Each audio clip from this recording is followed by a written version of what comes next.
കഴിഞ്ഞ ദിവസം ഉരുൾപൊട്ടിയ വിലങ്ങാടാണ് നമ്മളിന്നുള്ളത്. ആ സ്ഥലത്ത് നിന്നാണ് പൊട്ടിയത്. ആ കാണാൻ മുകളിൽ കുറഞ്ഞ ഏരിയ പൊട്ടിയിട്ട് അങ്ങനെ അങ്ങോട്ട് പോകുന്നില്ല. അതൊക്കെ ഒരുപാട് വീടുകളൊക്കെ ഉണ്ടായി തോന്നുക. ഒരുപാട് അവശിഷ്ടങ്ങളൊക്കെ കാണുന്നുണ്ട്. ഇങ്ങനെ പോയിട്ട് താഴേക്ക് അവിടെയുള്ള കുറേ വീടൊക്കെ മണ്ണിൻ്റെ അടിയിൽ അപ്പോഴും കിടക്കുന്നത്. കോൺക്രീറ്റ് മാത്രമേ മുകളിലുള്ളൂ. വലിയൊരു വീടിൻ്റെ വലിപ്പമുള്ള പാറകളൊക്കെ നന്നായിട്ട് ഇടിഞ്ഞു പൊളിഞ്ഞു പോയിട്ടുള്ളത്. അപ്പോൾ താൽക്കാലികമായിട്ടൊരു തെങ്ങിൻ്റെ മുട്ടിയൊക്കെ ഇട്ടിട്ടൊരു പാലം ഉണ്ടാക്കിയപ്പോൾ ആ പാലത്തിൽ കൂടെ വണ്ടികളൊക്കെ പോകുന്നത്.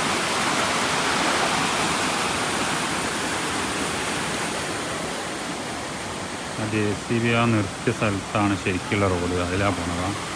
അതൊന്നും ഇപ്പോൾ ഇല്ല. അങ്ങനെ അങ്ങോട്ടാണ് റോഡ് പോകുന്നത്.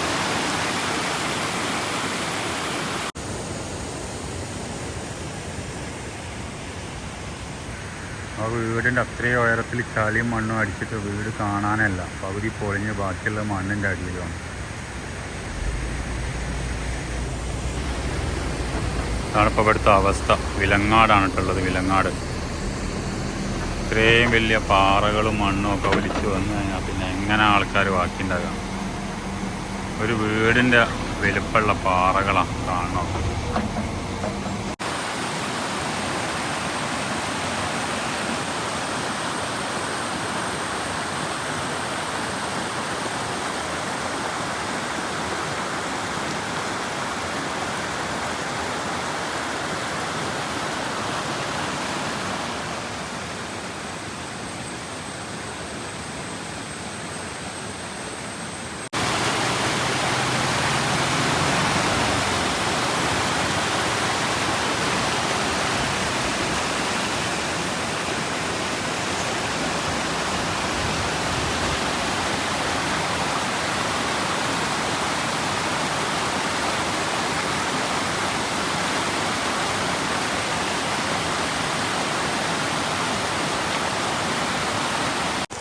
ഇതൊക്കെ ഇടവോ മണ്ണിൻ്റെ അടി കുടുങ്ങിപ്പോയൊക്കെ എല്ലാം കൂടി വലിച്ച് പുറത്തിട്ടാണ് കേട്ടോ വണ്ടിയൊക്കെ.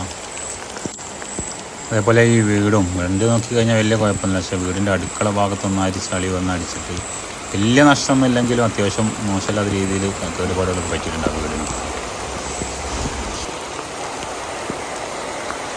കണ്ടില്ലേ, ആ വീടിൻ്റെ ഒരു ജനലിലൊക്കെ ഹൈറ്റിലൊക്കെ അതിലെ വെള്ളം ഒഴുകിയിട്ട്. പക്ഷേ വീട് ഒലിച്ചു പോണ ഇതൊന്നും ഉണ്ടായിട്ടില്ല. വീട് ഒരു സൈഡിലേക്ക് ആയതുകൊണ്ട് നേരെ താഴേക്ക് അങ്ങ് വെള്ളം പോയത് കണ്ടില്ലേ. അത് ആ ഒരു ഗ്യാപ്പിലൂടെ 13-14 വീടുകൾ നഷ്ടപ്പെട്ടിട്ടുണ്ടെന്നാണ് പറയുന്നത്. എന്തോ ഒരു ഭാഗ്യത്തിന് മരണനിരക്ക് തീരെ ഇല്ലായിരുന്നു. ഒരാളാണ് ഈ രക്ഷാപ്രവർത്തനം കാര്യങ്ങൾക്കൊക്കെ ഓടി നടന്നതിൻ്റെ ഇടയ്ക്ക് ഒരാളാണ് മരിച്ചത്. ഇതിപ്പോൾ താഴെ വന്നിട്ടുള്ള അങ്ങാടിയിലുള്ള പാലമാണ് ഉണ്ടാകുന്നത്. പാലത്തിൻ്റെ അപ്രോച്ച് റോഡ് ഒന്നായിട്ട് പോയിട്ടുണ്ട്.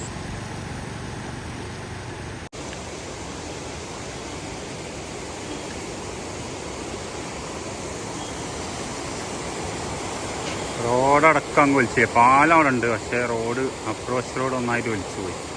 പാലത്തിന് കേടുപാടൊന്നുമില്ല, പക്ഷെ എന്താ വണ്ടികളൊന്നും കയറാൻ കഴിയില്ല.